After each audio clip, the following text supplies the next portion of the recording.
I am Rebecca from ChemKnits, and today we are going to explore depth of shade on different fiber blends. Now, here we have two yarn bases from Knit Picks Stroll and the Eco Superwash.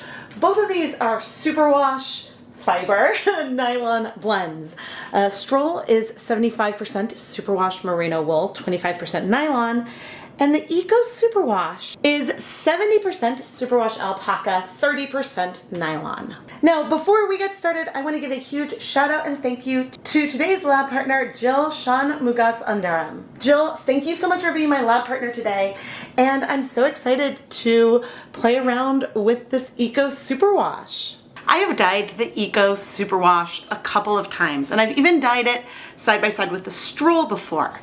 But today I want to take a color blend that I created on a 75-25 Superwash Merino nylon yarn like Stroll and attempt to get a color similar to that on the Eco Superwash. Now, this might work right away, but it also might not. We have seen in a number of different videos that different fiber blends will absorb colors differently. One great example of this is the Superwash Merino Silk blend that I featured in the Spring Mini Skein mini series, because that tends to absorb a little less color or even just look paler than other yarn that's dyed the same way in the same dye bath. So I don't know that our Eco Superwash will look different, but we'll see, and if it does, we'll talk about how to adjust our recipe to move forward. My goal today is to create a black cherry colorway, and here are some colors that I dyed a few years ago in the Hanukkah special, mixing Cherry Bomb and True Black in the Dharma Acid Dye line. And down in the corner, you can see where I have a 1% depth of shade of our red and a 0.5% depth of shade of True Black. And this gives us a color that feels very black cherry. Of course, if you look at black cherry and what different brands call black cherry, there are variations of the color, but I did run this by Jill, and so we're gonna start aiming for that color in the bottom corner. But throughout this video, I also hope to chat about, once you try the color, what can you do to try to shift it maybe a little bit more red, or maybe make it less saturated, more saturated. We'll talk about all of that. But first, we need to go pre-soak the yarn. I have pre-soaked 100 grams of the Eco Superwash and 100 grams of Stroll in some plain tap water for about 30 minutes. I want to dye both of them so that way we can compare the color of the Eco Superwash to our Stroll, but we are going to be dyeing them in different dye pots so that way each of them have the opportunity to absorb all of the color in that respective pot. I don't know if this is going to show up on camera, but to my eye, the color of the Eco Superwash is a little bit less yellow than the color of the Stroll. This is something that would make more of a difference if we were trying to go and dye a lighter color, but the slight difference in tone in the bare yarn isn't going to make as big of an impact when we're going for something that is so saturated like we are today. Before we can start dyeing our yarn, we need to mix up the dyes. I put on my deluxe rubber respirator mask, safety glasses, and gloves, and measured out 1 gram of Dharma's Cherry Bomb acid dye and 1/2 gram of True Black. I did this twice, measuring out the dyes separately for each of the skeins that we're dyeing. I could have gone and made a dye stock and then measured out a volume of liquid, but since I don't know how much total dye I'm gonna need because we might be adjusting the recipe, I figured I'd do it this way. And this way I also don't have to worry about the total volume that I dissolve these dyes into, because our goal is going to have each 100 skein of yarn absorb 100% of the 1.5 total grams of dye we're gonna be adding to it. In each of these dye pots, I have 16 cups of water. And I'm gonna add 1/2 gram of our black dye, followed by 1/2 gram of the Cherry Bomb, which does have a paint-like odor to it. I don't know if I've noted that in the past, but Glad I did not spill that. Okay, so here I still have some dye left in that cup. We can add more water. So because even though we did start with 16 cups of water, as I said, in each pot, we will be adding more from these cups. And the ones that ended up with the spoons last ended up with better dissolved colors. Because sometimes that's just the way things end up working out. And so we're probably going to be closer to a total volume of 20 cups of water or so. But ultimately, if the volume of water in these dye baths is a little different, that should not make a big difference on the final colors that we observe. What's going to make the bigger difference is the total amount of dye, and we measured that out as close as we could as possible. Now, it probably would be slightly more accurate for me to have made the dye stock and then measured it out because if there were inconsistencies, but the differences that we actually would have would be really small, so I'm not super worried. But anyway, I'm gonna go rinse out these cups and we'll bring these pots closer together. All right, I'm gonna put the alpaca, the Eco Alpaca in the smaller pot. I did label that zip tied with a little A, and the stroll is going into the larger pot. And with these initial dips, now this doesn't say a lot, but the stroll does feel darker initially, but again, that has nothing to do with the total amount of dye that we're adding. It could mean that the stroll is soaking up dye a little faster. Oh dear. I'm now finding some less dissolved clumps. That's not good. Just hitting on the yarn. So I'm putting both hands in, holding onto the zip tie so I don't ruin things, but you can see I do have some darker patches of our red on there. I imagine that these will be less visible as time goes on. I forgot to give the pot a really good stir before adding the yarn. Now, my tap water is slightly acidic, and so it is very possible that the yarn can start absorbing some of these colors without me adding in acid yet. So I do want to put that out there. But I think what I want to do is let the yarn sit for about 10 minutes. Let the yarn soak in there. I'm not going to touch it. But then we will come back to add some acid and start heating the yarn. But a nice long soak in here gives time for some of that dye to move through the fibers, so that way it's not all necessarily going to strike to the outside. So we'll be back. All right, it has been about 10 minutes and I'm checking in. I think that this is a very lovely black cherry color. The alpaca here is looking a little bit deeper to me than it did before. And the stroll is definitely looking darker. So, but again, we'll see what the depth of shade, because like these two are going to have the exact same depth of shade. It's just the color we see will look different.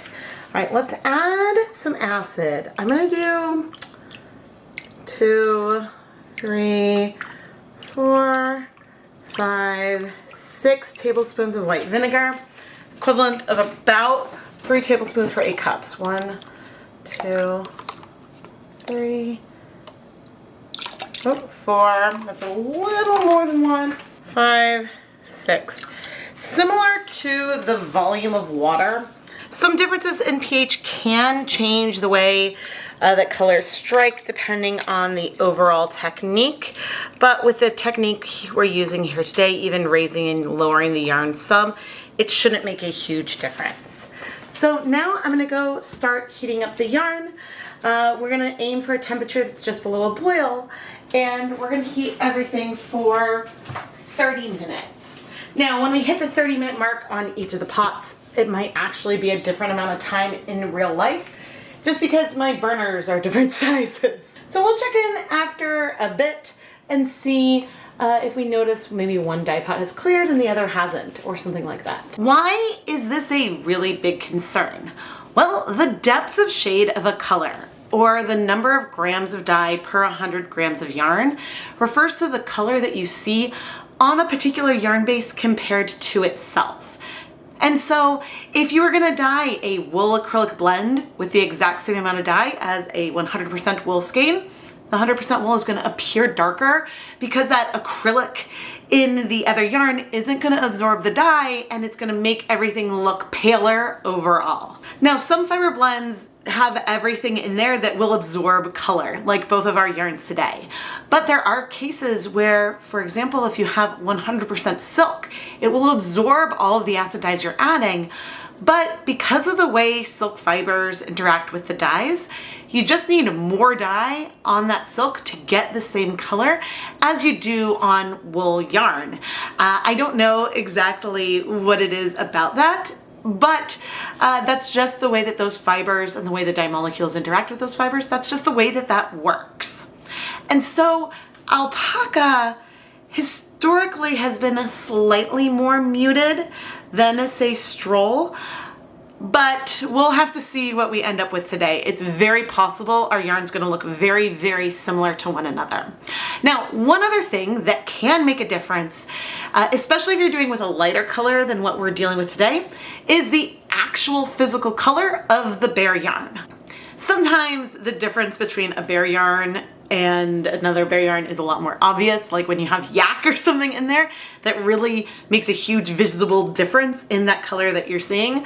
But sometimes it doesn't make as much of a difference. And I'm actually really curious to see how this will turn out, because there is also a difference between dyeing yarn the same depth of shade and seeing how those colors compare, and dyeing 200 grams of yarn in one pot and seeing which one looks darker in the end. Because it's also possible that superwash wool will absorb color faster than superwash alpaca. But in this case, we know we have the same depth of shade. We know that there isn't a yarn in there that's sort of sucking up that color faster than something else. So that variable isn't coming into play today. But these are all things that we always have to think about as we're planning out color recipes. It's been about 30 minutes, and this is our stroll. And without me lifting it, you can already see we do still have some color in the pot, but most of the color is in our yarn. This is a beautiful, rich color. Now, I am planning on leaving it in longer, but this tiny amount of color left in the pot is not much, and if that's still there in another 15 minutes or so, or once things cool off, that is not a problem. Here is our alpaca, eco alpaca. Let's see. All right, we definitely still have some color in here. By my eye, it's a little bit more. The color in here is lovely and rich. It does almost feel heathered, which is cool. I wonder if the nylon and the alpaca take up color differently. What I'm gonna do now is I'm gonna go ahead and add some more acid to both of our pots. I'm gonna add another 3 tablespoons of vinegar right here, and to our stroll pot that is just off camera. And I will go ahead and heat things, I think, an additional 15 minutes. And then I'm gonna turn off the heat and let the yarn cool off slowly in the pot. The heat is just on low for now, but I'll check in a little while. Here is the alpaca about 20 minutes or so after I turned off the heat. We're headed in the right direction. It is definitely a lot clearer. So, I mean, we may as well leave it in for another 30 minutes or so. No harm will come from it from getting more heat. And yeah, we'll just come back in another 30 minutes. Again, the heat has been completely off. But at that point, I'll remove it so it can cool completely so we can wash it. But I'll check back in while I do that so we can see. All right, I am going to remove alpaca. You can barely see the A that I wrote. It is still there. Yeah, the dye bath has almost completely cleared.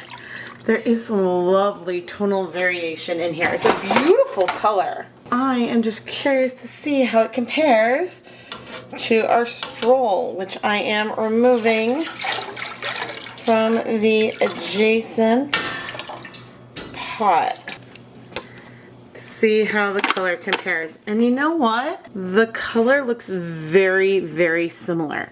There are some differences in the yarn. Let's see if we zoom in. Over here we have the Alpaca Eco Alpaca, and you can kind of see the heathering. It's almost like a little bit more red. It's on some of these halo threads, and it's a little bit deeper towards the center. The stroll over here has a similar color. It's just that the fibers themselves look differently.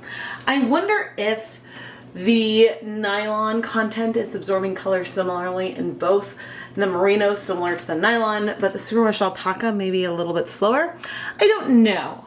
But as far as the total depth of shade goes, the colors feel very, very similar to each other, at least while wet. Let me see if I twist them around, if we'll see any difference. Not really. There's some tonal variation in here, but I can't look at this and pick out like, oh, well, I mean, I guess I kind of can because of the halo. Like that maybe looks more, or this is more alpaca, that's stroll, but I don't think the stroll is necessarily darker. Maybe it is. This is a comparison that'll be easier to do once the yarn is dry, because some yarn like silk will look so much darker when wet than it does when dry.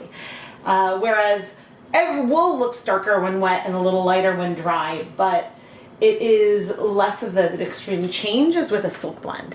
So we'll see and compare them when they're dry. But for now, I need to let the yarn finish cooling off so we can wash it. And it is fairly cool already. It just needs to sit a little longer before the washing begins. Let's wash our yarn. And we're gonna cross fingers for no bleeding. Because sometimes there is, and I've seen the tiniest potential hint, but it is there. Alright, we are going to refill with our water and add a little bit of just some clear dish soap. And I will fill up our basin. Let's see how we're doing. Yeah, we've got a little hint of some bleeding, but as far as bleeding goes, it's visible but not bad, at least. Now, since we're washing things together, I can't say if one skein over the other is bleeding more. And it looks like one of our skeins has become a little bit tangled in itself. Now, I will say, I thought I was going to say that the alpaca is looking brighter, but I see some of the same colors on everything. So I'm going to go ahead and start rinsing out the soap. We're going to rinse this yarn a few times, and then I will check back in. Just maybe 3 rinses later. And the last one looked a little better, but I think that if I let the yarn sit in the water a little bit, then we get that hint of pink. This isn't something, again, that is concerning me a ton. It concerns me when I see a lot of bright color come out. I wouldn't take this color and necessarily do color work with white. I then might worry about a little bit of bleeding. But if you're using it with another dark color or by itself, I would just wash it on its own for the first couple of washes. And if you're still concerned, well, then we could try adding, see how those different colors? And if we're still concerned, what we can try to do is fill the basin back up with water and add a splash of vinegar to it. Sometimes just a little bit of soap like this can make a difference and sort of stop that little bit of bleeding. Now, I always try to then dilute the acid that we've added, but you can see even right now, I'm not seeing any more come out. So sometimes it works, sometimes it doesn't, but I'm gonna set this for 5 minutes, and then we will come back and rinse it out. Okay, let's see. Yep, I'm not seeing any more color, which doesn't mean it might not start bleeding when the pH becomes more neutral, less acidic. My tap water is slightly acidic, so there might be times where with similar dyeing setups, you might see more bleeding than me. In the end, the pH is important. And so, yeah, but it looks like we have significant improvement. I am going to fill up the basement, fill up the basin one more time, and we'll see. But I think at this point, no matter what, yeah, I'm gonna put the yarn through my spin dryer to help remove more liquid, hang it up to dry, and we'll come back with some conclusions. The yarn is dry, and can you tell which one is darker? How about now? Does one of these skeins look darker than the other? I would say that our stroll is a hair darker than the Eco Alpaca, but there is a little bit of tonal variation in here, so I think it's a little bit hard to say. But here, let me zoom in. Maybe in here you can see that this is a little bit darker than that, but we also have lighter patches on the stroll, lighter patches on the Eco Alpaca as well. Yeah, I would say that the stroll here is a hair darker than the Eco Alpaca. And as a reminder, stroll is 75% superwash merino wool, 25% nylon. Eco Alpaca is 70% superwash alpaca, 30% nylon. And so if I wanted the depth of shade to be closer, I would increase the amount of dye on the Eco Alpaca a total of 1.25 or maybe even 1.5 times. So every time that there was 1 gram of dye, I would use 1.25 grams of dye. Just multiplying the total volumes and amounts by 1.25. That's what I would probably do. However, I think the color of the Eco Alpaca is absolutely a black cherry, and that is fantastic. Now, Jill, I know you're planning on trying to dye this color yourself to make a sweater's quantity of yarn. So if you want, and let's just look at our Eco Alpaca here right now. If you want the color to be a little bit less red, I would increase the black proportion. Maybe even keeping the total amount of red dye the same and just using a little bit more black. Similarly, if you want the color to be a little bit more red, a little bit less cherry, I would reduce the amount of black and increase the amount of red in your recipe. You could just reduce a color and let it be that, but to keep the saturation at a similar level, if you're going to reduce one color, I would increase the other. Or you could take this recipe that I used here today and just add more red to it. That is an option as well if you want to increase the saturation more. Now, if you want the color to be less saturated overall, you can keep the dye proportions the same, just use less dye. And so I hope that all of those little tweaks and variations make sense.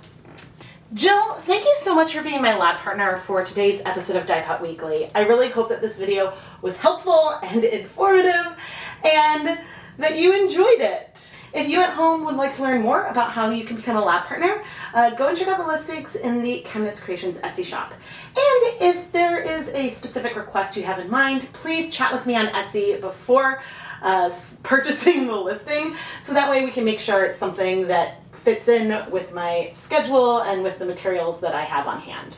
Jill, thank you again for being my lab partner.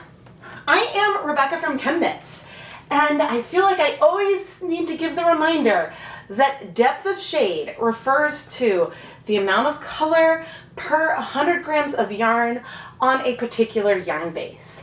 Sometimes if you pick a different yarn base, use the exact same amount of dye, the final color will be different. And so if you have a recipe on one base, you might need to tweak it a little bit when you move to a different yarn base, or sometimes you might not.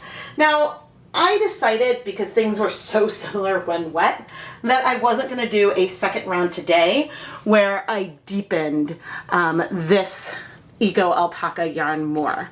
But that is something that I could attempt to do in the future. And so if you want to see me do multiple rounds of dyeing where I try to increase the amount of color, say on a wool silk blend, to try to match the depth of shade on a wool yarn, let me know, because there I know the difference will be much bigger, whereas this difference is pretty close.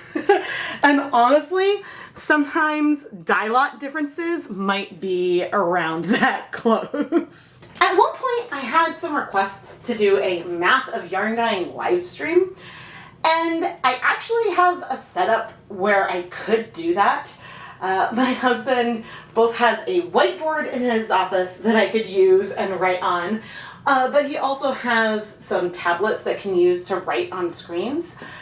I'm not quite sure how I would structure this, and I'm a little concerned that unedited I could make people even more confused, but it's still in my head as something I'm considering. So if that interests you, let me know, and we can go through some different recipe calculations, you know, calculating how, if you have a recipe, you would scale that up to dye more yarn, how you might decrease it, and things like that. And then maybe we could take some of those recipes and actually show it practically in another video.